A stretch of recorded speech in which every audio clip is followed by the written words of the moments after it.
ನಮಸ್ಕಾರ, ನಿಮಗೆಲ್ಲರಿಗೂ ದಿಶು ಹೋಮ್ ಕಿಚನಿಗೆ ಸ್ವಾಗತ. ಬಿಸಾಡುವ ಸಿಪ್ಪೆಯಿಂದ ಮಾಡಿದ ಈ ಹಲ್ವಾ ನಿಮ್ಮ ಬಾಯಲ್ಲಿ ನೀರು ತರಿಸುತ್ತೆ. ಈ ಹಣ್ಣನ್ನು ತಿಂದು ಆದಮೇಲೆ ಅದರ ಸಿಪ್ಪೆಯನ್ನು ಜನ ಬಿಸಾಕ್ತಾರೆ. ಅದರ ಸಿಪ್ಪೆನ ಬಳಸಿ ಸಕ್ಕರೆನ ಎಲ್ಲೂ ಕೂಡ ಬಳಕೆ ಮಾಡದೆ ಇವತ್ತು ನಾನು ನಿಮಗೆ ಹಲ್ವಾ ಹೇಗೆ ಮಾಡೋದು ಅಂತ ತೋರಿಸ್ತಾ ಇದ್ದೇನೆ. ನಾನಿಲ್ಲಿ ಒಂದು ಕಲ್ಲಂಗಡಿ ಹಣ್ಣನ್ನು ತಗೊಂಡಿದ್ದೇನೆ. ಇದನ್ನು ಕಟ್ ಮಾಡಿಕೊಂಡು ಇದರ ತಿರುಳನ್ನು ಬೇರ್ಪಡಿಸಿ. ತಿರುಳು ನಮಗೆ ಹಲ್ವಾ ಮಾಡಲು ಉಪಯೋಗಕ್ಕೆ ಬರೋದಿಲ್ಲ. ಈ ತಿರುಳನ್ನು ನೀವು ಜ್ಯೂಸ್, ಐಸ್ ಕ್ಯಾಂಡಿ ಅಥವಾ ಹಾಗೇನೆ ಕೂಡ ತಿನ್ಕೋಬಹುದು. ಹಣ್ಣು ಕಟ್ ಮಾಡಿ ಆದಮೇಲೆ ತಿರುಳನ್ನು ಸಿಪ್ಪೆಯಿಂದ ಈ ಥರ ಸಪ್ರೇಟಾಗಿ ಬೇರ್ಪಡಿಸಿ.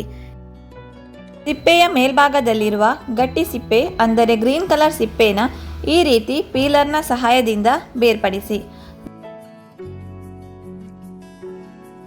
ಬೇರ್ಪಡಿಸಿ ಆದ ನಂತರ ಒಂದು ಗ್ರೇಟರ್ನ ಸಹಾಯದಿಂದ ಎಲ್ಲ ಸಿಪ್ಪೆಗಳನ್ನು ತುರಿದಿಟ್ಕೊಳ್ಳಿ.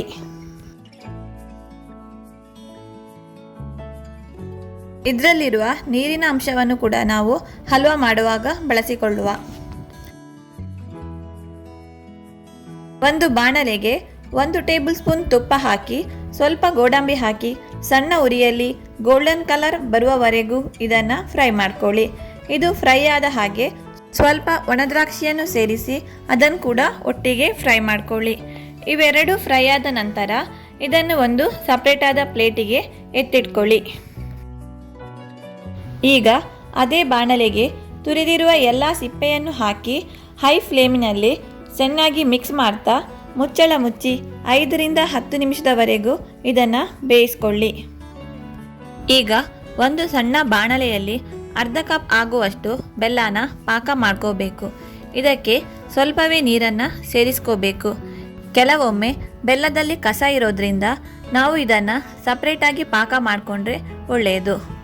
ಪಾಕ ಆದಮೇಲೆ ಇದನ್ನು ಸೋಸಿಕೊಂಡು ಎತ್ತಿಟ್ಕೊಳ್ಳಿ. 10 ನಿಮಿಷದ ನಂತರ ಮುಚ್ಚಳ ತೆಗಿತಾ ಇದ್ದೇನೆ.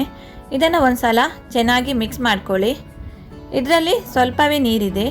ಒಂದು ವೇಳೆ ಜಾಸ್ತಿ ನೀರಿದೆ ಅಂತಾದರೆ ಮೀಡಿಯಂ ಫ್ಲೇಮ್ನಲ್ಲಿ ಪುನಃ 5 ನಿಮಿಷ ಹಾಗೇನೆ ಬೇಯಿಸ್ಕೊಳ್ಳಿ.